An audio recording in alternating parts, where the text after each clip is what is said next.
conversions, and dashboards. Because your browser is basically a confession booth. The offline world is chaos. GPS indoors is cattywampus and vague. It says, there's somewhere in this mall, I reckon. Wi-Fi tracking needs the right routers, analytics, and you joining the network. While Bluetooth wants beacons, battery, and people didn't rage toggle it off. Now drop that mess into fast food. Think McDonald's energy. With bright menu boards, fryer beeps, sticky floors, and constant music. Every store already has a sound system and a marketing team yelling, we just spent millions on TV ads. Prove these ads got bodies into our stores. They wanted clean proof that this device was in the room when the ad played. Later, the same device walked in one of their locations, and all of that happened with zero extra friction on your side. They wanted it without check-ins, QR codes, nor scan your receipt homework. So you sit on your couch, half watching TV, half doom scrolling, an ad rolls, and your attention barely registers it for 2 seconds. Later, you're hungry, so you walk into that same chain. Nothing about that feels like a surveillance moment in your memory, but advertisers solved their billion-dollar tracking problem in that gap between couch and counter without being on GPS, Wi-Fi, or Bluetooth at all. So if none of the usual radio tricks were doing the tracking, what invisible layer riding on top of the room's sound did your phone quietly pick up on instead? The day sound became tracking technology. There is sound in this room that your brain calls silence and your phone logs as data. There's a range of sounds that humans can't hear, but your phone absolutely can. Ultrasound lives roughly in the 18 to 22 kilohertz zone,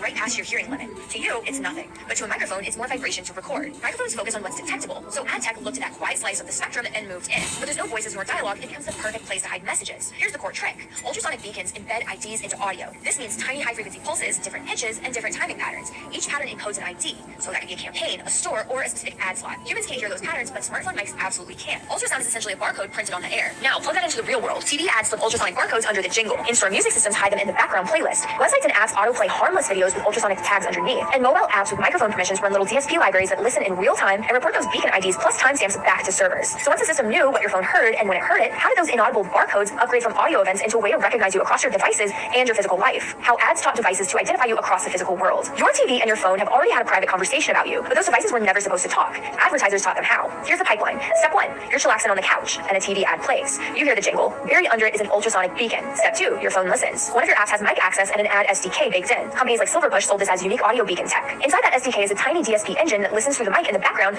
filters for ultrasound, matches beacons against a known pattern list, and sends a log of that beacon detection to a server. As of 2015, Silverpush claims 67 apps using this code, covering around 18 million devices. So this was not one weird demo phone in a lab. Step 3, the server stitches. That beacon ID maps to a specific campaign and brand. On the back end, it becomes one more event in your device's story, another data point that can be linked to everything else. That's the real play. Not did someone see the ad, but which exact device in which household reacted after this specific sound fired. This is identity stitching built out of audio. And once they had a reliable way to link TV ad to phone behavior on your couch, the next move was obvious to them. If a silent beacon can connect your TV to your phone at home, what happens when the same beacon language follows you out the front door and into real-world stores? The experiment that followed people into stores. Advertisers finally ran their favorite experiment in the real world. Show the ad, wait, and watch phones walk into the store. Your phone became their witness. Fast food and retail chains are tracking playgrounds, and their loyalty apps already normalize microphone access. While you stand in line, the ceiling system plays music and promos, plus another ultrasonic beacon, this time tagged to store number 1432, brand burger. Your phone hears that too and quietly reports it. On the back end, the story is clean. 6:14 p.m., the device heard the TV ad. At 7:02 p.m., this device heard the in-store beacon. The gap was only 48 minutes. The result, visit attributed to that campaign, all without a GPS lock, check-in, nor any interaction at all. From the system's perspective, this is beautiful. Pure offline attribution, powered by sounds you never even heard.